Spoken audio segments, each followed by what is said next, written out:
V petek, 12. marca ob 19. uri je v dvorani Konjičanka v Slovenskih Konjicah potekala okrogla miza na temo novega družinskega zakonika v organizaciji Slovenske ljudske stranke.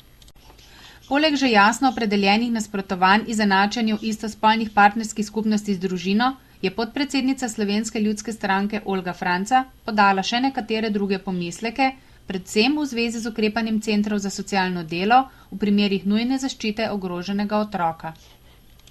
Nujni ukrepi centrov za socialno delo, opredeljeni v 158. členu besedila predloga družinskega zakonika, so dopustni takrat, ko je treba hitro zaščititi otroka, ki je ogrožen, in ga interventno umakniti iz nevarnih razmer. Centri za socialno delo v takšnih primerih izdajo ustno odločbo o nujnem ukrepu, sledi izdaja pisne odločbe v 2 dneh od ustne odločbe in podaja predloga sodišču za izdajo začasne odredbe.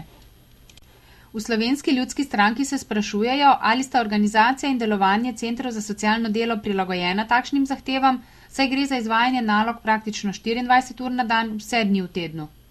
Tudi same pristojnosti in odgovornosti interventne službe je treba natančneje opredeliti. Zadostna kadrovska zasedba in usposobljenost takšne interventne službe bi morala biti na najvišjem nivoju, da bi bilo zagotovljeno strokovno, hitro in učinkovito postopanje brez napak in brez posledic za otroka. Nujne situacije lahko dobro ureja le izkušena in strokovna ekipa in ne zgolj posamezni strokovni delavec, kot je to trenutno predvideno. Prav tako so mnenja pripadnikov Slovenske ljudske stranke, da predlog družinskega zakonika ta del posebej pomembnih in občutljivih nalog ne ureja dovolj dobro.